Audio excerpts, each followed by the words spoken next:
Hello and welcome to the Cinematic Summary channel. In this video, we'll give you an easy and quick rundown of another critically acclaimed film. So sit back, relax, and enjoy the video. Don't forget to subscribe to our channel and give the video a like if you enjoyed it.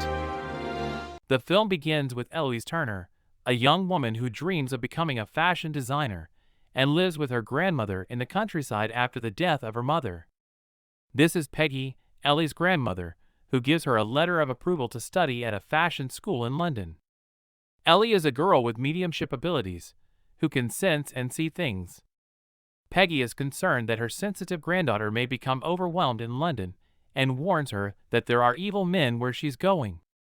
Ellie reassures her grandmother and says that London will be good for her, possibly helping her to not have so many memories of her mother. The next morning, Ellie says goodbye to the image of her mother in the mirror and her grandmother, and takes the train to Soho in London. In the taxi, she tells the driver that she wants to be a fashion designer, but he starts to harass her. Ellie becomes scared, gets out of the taxi, and waits at a shop until the driver leaves the street, then walks to the student dormitory. Upon arriving, she meets Jocasta, her roommate, who shows herself to be competitive, territorial, and eager to stand out. Ellie meets other girls in the dormitory and reveals that her mother committed suicide due to mental problems. The girls have a drink before going out to enjoy their first night in Soho. At a pub, the girls start to drink and chat.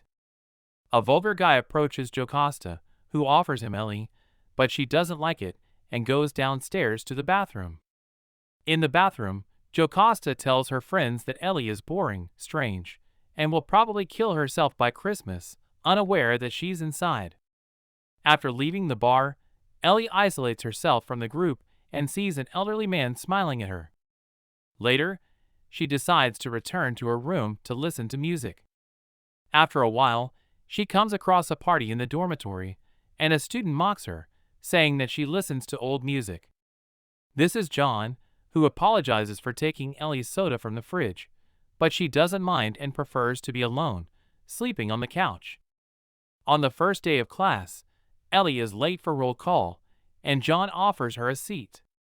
During the break, she sees a long-term rental for women on Gooch Street, 8 in Soho, and decides to go there. This is Mrs. Collins, who rents out the upstairs room in her house after receiving the advance rent and security deposit. Ellie approves of the place and moves in, preferring to have her own space where she can find peace of mind. On the first night, she dreams that she's in the 1960s, walking down the streets until she reaches a place called Café de Paris. Inside, Ellie looks at herself in the mirror and sees the appearance of a young blonde woman who is visiting the place alone. In the hall, she sees people applauding the performance of a singer, and when approached by a man, introduces herself as Sandie. She goes to the counter and demands to speak with the person in charge, saying that she wants to be the new main attraction. This is Jack. He represents several girls and wants to see Sandie's talent, so they start dancing together. Sandie enchants Jack, who invites her to an audition at another place where she can start a career. The same man approached Sandie again. He wants to dance, but she refuses, so he calls her a slut. Jack punches him, and they both run to hide in a phone booth where they kiss.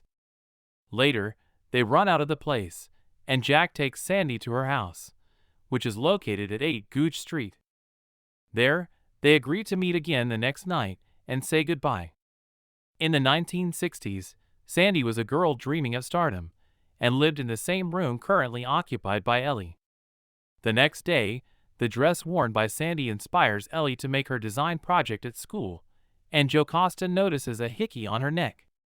On their way out of school, John asks if Ellie has plans for the evening, but she remembers Sandie and Jack and says she does.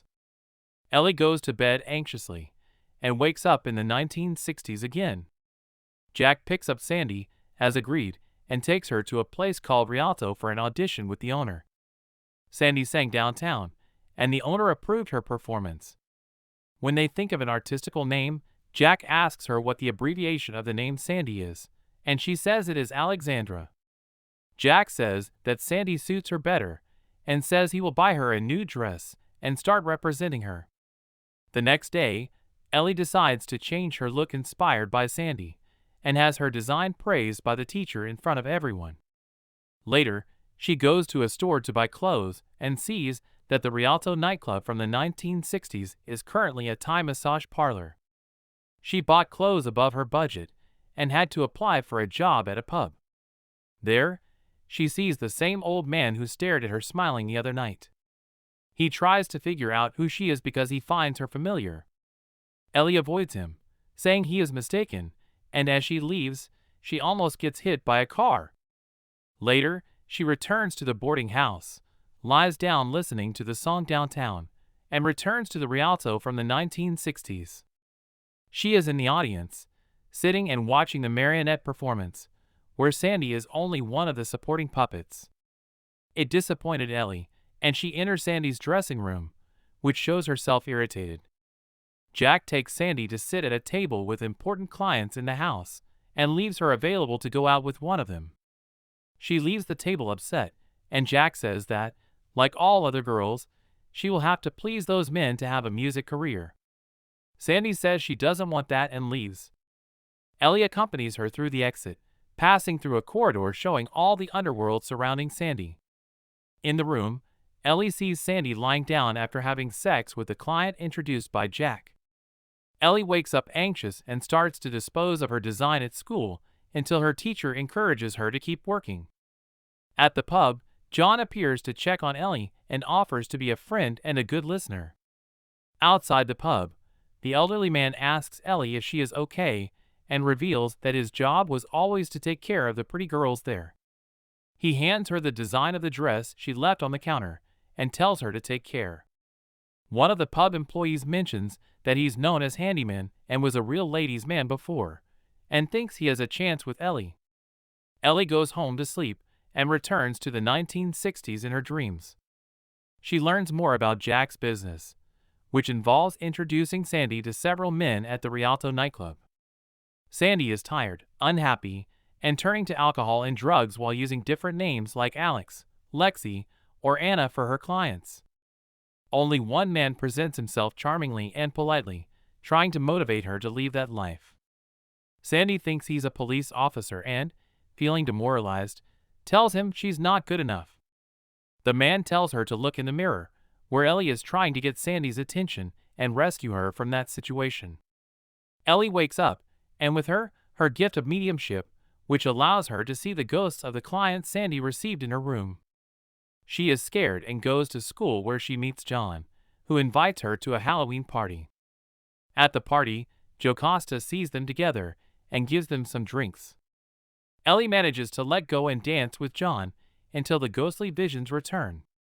She leaves the party with John and continues to have ghostly visions on the street. Ellie says she wishes she were like everyone else, but John says he likes her just the way she is, and they kiss. They decide to go to Mrs. Collins' boarding house together and run in the rain. In the room, they get into bed, and Ellie has a vision of Sandie being threatened by Jack holding a knife. Ellie pushes John away from her and screams as if she were in Sandie's shoes. Mrs. Collins hears the noise, unlocks the door to the room, and John leaves. Ellie has a vision of a stabbing that covered Sandie in blood. Mrs. Collins asks if Ellie is okay, and upon hearing that she is, she says she will talk to her the next day.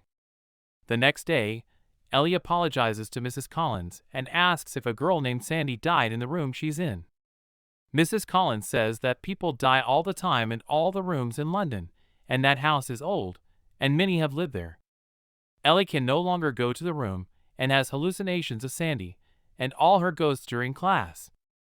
She runs through the streets tormented by her visions and goes to the police to report her witness account of a murder the previous night. The police officer, upon learning that Ellie had visions of the past in her dreams, asked if she had used drugs or if there was a history of mental illness in her family. Ellie claimed to know who the killer was because she had seen him in the present day. She said Jack was an elderly man who had been following her since she changed her appearance to look like Sandie, the victim. A policewoman said it was difficult to investigate old cases without concrete information, like the last name of the murdered person.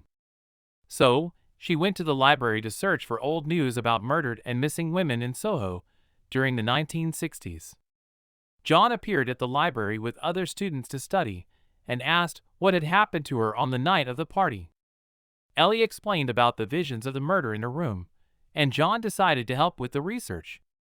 Ellie began to find numerous news articles about missing men, not women, and suddenly numerous ghosts started to appear. She ran tormented through the library, and upon being scared by one of the visions, she almost hit Jocasta in the face with scissors. Later, she went to work at the pub, and they informed her that a customer was waiting for her. It was the old man, who ordered a beer for her. Ellie questioned him about his past reputation as a womanizer and asked if he knew Sandie.